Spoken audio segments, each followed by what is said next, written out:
نحمده ونصلي على رسوله الكريم أما بعد أعوذ بالله من الشيطان الرجيم بسم الله الرحمن الرحيم فذلك الذي يدعو اليتيم ولا يحض على طعام المسكين صدق الله العظيم وصدق رسوله النبي الأمين المتين الكريم ونحن على ذلك لمن الشاهدين والشاكرين والحمد لله رب العالمين. محترم سامعین اکرام، آج میری تقریر کا عنوان کہ یتیم بچوں کے اوپر کیسے سے اچھے سلوک سے پیش آنا ہے.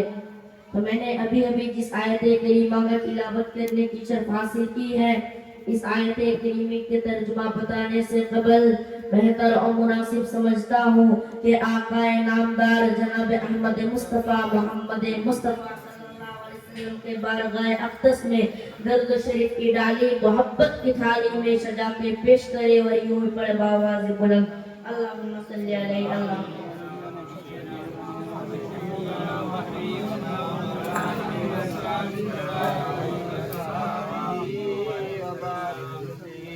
میں نے خطبہ مسنونہ کے بعد اس آیت کریمہ کی تلاوت کرنے کی شرف حاصل کی ہے. اس آیت کریمہ میں اللہ تبارک و تعالی ارشاد فرماتا ہے کہ وہی بدبخت لوگ ہیں جو یتیم کو دھکے دیتا ہے اور مسکین کو کھانا کھلانے کے لیے لوگوں کو منع کرتا ہے. تو آیات سے ہمیں یہ سمجھ میں آتا ہے کہ یتیم سے اچھے سے سلوک سے پیش آنا ہے اور مسکین کو کھلانا ہے، مسکین سے اچھے سلوک سے پیش آنا ہے. جیسے نبی کریم صلی اللہ علیہ وسلم کے پاس ایک یتیم آیا اور اس یتیم آیا اور بولا کہ حضور میرے پاس ایک باغ ہے، میں اس کے ارد گرد اس کے چاروں طرف ایک دیوار بنانا چاہتا ہوں، لیکن میرے ایک پڑوسی ہے، اس کا ایک درخت میرے اس باغ کے اندر ہے، میں اگر دیوار دوں گا تو میرا دیوار ٹیڑھی ہو جائے گی، اس کا درخت میرے دیوار کے بیچ میں آ جاتا ہے. میں اس کو کہتا ہوں کہ وہ مجھے دے دو درخت، وہ درخت دیتا بھی نہیں. میں کہتا ہوں وہ مجھے بیچ دو، وہ بیچتا بھی نہیں. یا رسول اللہ آپ مدد کیجئے. وہ یتیم تھا. میرے آقا نے بولا اس بندے کو بلایا جائے. اس آدمی کو بلایا گیا. اس آدمی آتا ہے، کہتا ہے یا رسول اللہ آپ نے بلایا. اس نے وہ غصہ ہے، ارے یہ بچہ حضور کے دربار میں شکایت کر دیا، حضور کے دربار میں شکایت کر دیا، حضور کو پتا دیا، وہ بہت غصہ میں ہے. اس نے کہا حضور کیا ہوا؟ اس نے کہا اس کو درخت دے دو. اس نے کہا میں نہیں دیتا یا رسول اللہ. اس نے کہا تم بیچ دو. وہ کہتا میں نہیں بیچتا یا رسول اللہ. حضور نے کہا تو تم ایک کام کرو، تم اس کا قیمت بھی لے لو اور ایک کام کرو، جنت میں ایک درخت لے لو جس کا دوری لمبائی اتنا دور ہے کہ ایک سوار تیز رفتار گھوڑا 100 سال تک سفر کرتا رہے تو بھی اس کا دوسرا انت تک نہیں پہنچ سکتا. تم وہ درخت بھی جنت کا لے لو. سبحان اللہ. وہ کہا میں بھی نہیں مانتے یا رسول اللہ. پھر وہ چلا گیا اور اس محفل میں صحابہ اکرام موجود ہے. صحابہ اکرام سیدنا ابو طہدہ رضی اللہ تعالی عنہ بیٹھے ہیں. انہوں نے کہا یا رسول اللہ یا حبیب اللہ، یہ اگر میں نے اس سے کیسے بھی ہو کر خرید کے دیا تو یہ آپشن میرے لیے بھی ہے، یہ درخت جنت کا مجھے بھی ملے گا. میں اگر خرید کے اسے دیا تو اس نے کہا ہاں تجھے بھی ملے گا. اور فوراً بھاگتا ہوا اس آدمی کے پاس گیا. ارے تم مجھے پہچانتے ہو؟ اس نے کہا ہاں میں تم کو پہچانتا ہوں، تم تو ابو طہدہ رضی اللہ تعالی عنہ نا، تمہارے ایک باغ ہے اس میں 600 کھجوریں ہیں نا. ارے بڑے تاجر تمہارے یہاں کھجور کھانے کے لیے آتا ہے. وہاں ایک محل ہے، وہاں ایک تالاب ہے، اس کا پانی بہت میٹھا ہے. ارے میں جانتا ہوں تمہیں. ارے تم کیا چاہتے ہو؟ کیا تم چاہتے نہیں کہ میرا یہ 600 کھجوروں کا باغ تمہیں دے دوں؟ کس کے عوض؟ صرف تمہارے ایک درخت کے عوض. کہتا ہاں تمہیں سودا کرنا چاہتے ہو کیا؟ اس نے کہا ہاں میں سودا کرنا چاہتا ہوں لیکن مجھے ایک درخت چاہیے. اس نے کہا تم درخت لے لو. اس نے کہا یہ سودا پکا ہے نا؟ اس نے کہا ہاں سودا پکا ہے. اس نے کہا یہ سودا پکا ہے. اس نے اپنی زوجہ کو پکارا، اے میرے بی بی باہر آ جاؤ، میں نے اس باغ کو بیچ دیا ہے، اس باغ کو بیچ دیا ہے، اس کی بیوی جانتا ہے یہ بہت بڑا تاجر ہے، یہ بہت بڑا تاجر ہے، منافع کا سودا کرتا ہے، فالتو کی سودا نہیں کرتا، وہ باہر آتا ہے، اس نے بیوی کہا ارے کس کے عوض بیچا؟ اس نے کہا میں نے ایک جنت کے درخت کے عوض بیچ دیا ہے۔ بولیے سبحان اللہ، سبحان اللہ، سبحان اللہ، نعرہ تکبیر، نعرہ رسالت، حرمت شریف، حرمت شریف، چند رمضان الرس مبارک، نعرہ تکبیر، نعرہ رسالت۔ جنت کے درخت کے عوض بیچا ہے۔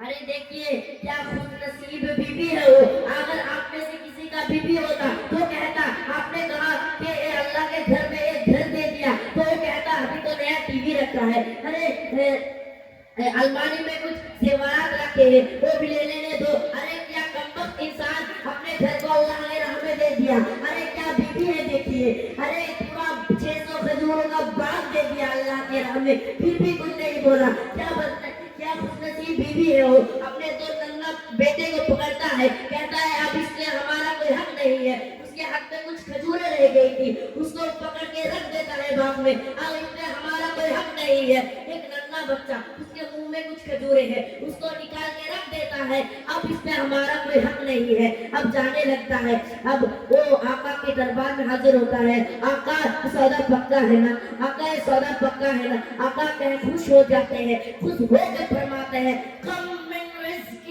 طبائع ابی تحتائر فی الجنہ، کم من رزق طبائع ابی تحتائر فی الجنہ، کم من رزق طبائع ابی تحتائر فی الجنہ۔ یہ جملہ مسلسل حضور فرما رہے ہیں، حضور یہ جملہ مسلسل فرما رہے ہیں، کھجوریں ہی کھجوریں، جنت میں تیرے لیے کھجوروں ہی کھجوریں، کھجوروں ہی کھجوریں، تو نے ایک درخت کے لیے 600 کھجوروں کا درخت دیا تو جنت میں لیے تیرے لیے 600 کھجوروں کے درخت ہوں گے ہی نا، جنت میں لیے تیرے لیے 600 کھجوروں کے درخت ہیں، جنت میں تیرے لیے کھجوروں کے ڈالیوں میں، درخت میں ڈالیوں میں کھجوریں ہی کھجور، میں محمد عربی یہاں پہ بیٹھ کے جنت میں تیرے لیے کتنا درخت دیکھ رہا ہوں، جنت کے ہر ایک ڈالیوں میں تیرے لیے کھجوروں ہی کھجوریں دیکھ رہا ہوں، ارے میرے اللہ نے تیرے لیے کتنے درخت تجھ کو دے دیا ہے، تجھ نے اس یتیم کی مدد کی اس لیے۔ ارے دیکھیے، ارے علماء لوگ فرماتے ہیں کہ اس کے سوا ان کے پاس اس 600 کھجوروں کے درخت کے سوا ان کے پاس اور کوئی مال بھی نہیں تھا، یہ محنت کرتے ہیں، یہ پہ نہیں رکتے، جب غزوۃ احد ہوتا ہے تب حضور کی طرف دشمنوں نے تیر پھینکا تو وہ حضور کو بچانے کے لیے اپنے سینے میں ان تیروں کو لیتا ہے اور حضور کی قدموں میں شہید ہو جاتا ہے، حضور کے قدموں میں اپنی جان کو دے دیتا ہے۔ ارے کیا خوش نصیب ہے، حضور کے قدموں میں مر گیا، حضور کے قدموں میں شہید ہو گیا۔ جنگ احد کے بعد حضور نے اس کو تلاش کیا، ارے وہ کھجوروں والا کہاں ہے، وہ کھجوروں والا ابو طلحہ رضی اللہ عنہ کہاں ہے، اس کو دکھایا گیا، حضور اس کو دیکھتے ہیں، دیکھ کے مسکراتے ہیں اور دیکھ کے یوں ہی فرماتا ہے کم من رزق طبائع ابی تحتائر فی الجنہ، کم من رزق طبائع ابی تحتائر فی الجنہ، کھجوریں ہی کھجوریں، کتنی کھجوریں ہیں، تیرے مالا مال ہے، تو مالا مال ہے، تیرے لیے جنت میں کتنی کھجوریں ہی کھجوریں ہیں، وہ بس ایک سبحان اللہ، مدد سبحان کیا، اللہ۔ اس لیے اس کا اتنا بلند والا مرتبہ ہو گیا۔ آپ وہ بھی اپنے یتیم کو مدد کرنا چاہیے اور ایسا یتیم کو مدد کرنا ہے اور یتیم کے پاس میں کھڑا ہونا ہے برا وقت، اور ابھی کچھ لوگ تو یتیم کو دیکھ اس کو منہ پھٹکا کے بھگا دیتے ہیں، یتیم کی مدد بھی نہیں کرتے، تو ہمیں چاہیے کہ یتیم کی مدد کرے۔ اور میں میرے حضور کا جلسہ ہے تو حضور کا کلام پڑھ کے ختم کروں گا کہ جس کی مجھے تلاش تھی وہ سلسلہ ملا، مجھے تلاش تھی وہ سلسلہ ملا،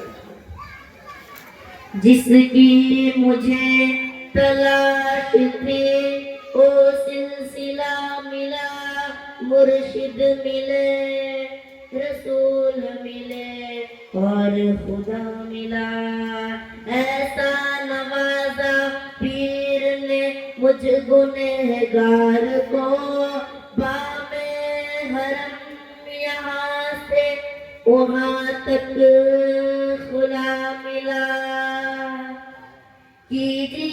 چشمے کرم کیجئے چشمے کرم یا سیدی یا مرشدی سبحان اللہ، یا سبحان اللہ۔ سیدی یا مبیدی یا سیدی یا مرشدی یا سیدی یا مبیدی اے میرے مبید الپیا اے میرے مشکل کشا دور ہو سب رنج و غم دور ہو سب رنج و غم یا سیدی یا مرشدی یا سیدی یا مبیدی نام آپ کا میرا وظیفہ بن گیا نام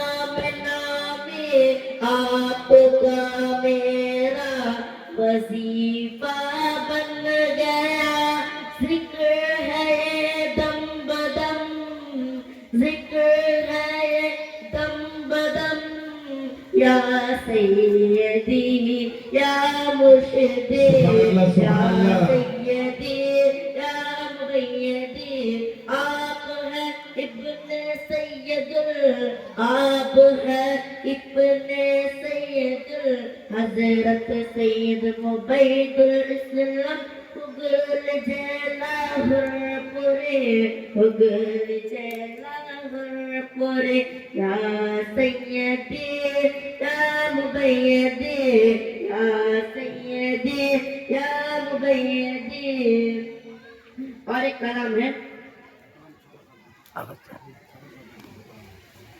میرا پیر سب سے حسین ہے میرا پیر سب سے حسین ہے میرا پیر ماہ مبین ہے میرا پیر مظہر کبریا وہ تو سب کے دل میں مکین ہے میرا پیر ذات و صفات میں میرا پیر ہے میرے ساتھ میں میرا پیر مبید سب عاشقوں کے دلوں کی دھڑکنوں میں مجھے سرفراز نہیں ہے ڈر مجھے سرفراز نہیں ہے ڈر ہے نظام حشر حیات میں میرا پیر سامنے سامنے میرا پیر سامنے سامنے میں طواف کر رہا ہوں میرا پیر سامنے سامنے میں طواف کر رہا ہوں مدینے کی سبز گنبد دیکھ رہا ہوں آنکھوں میں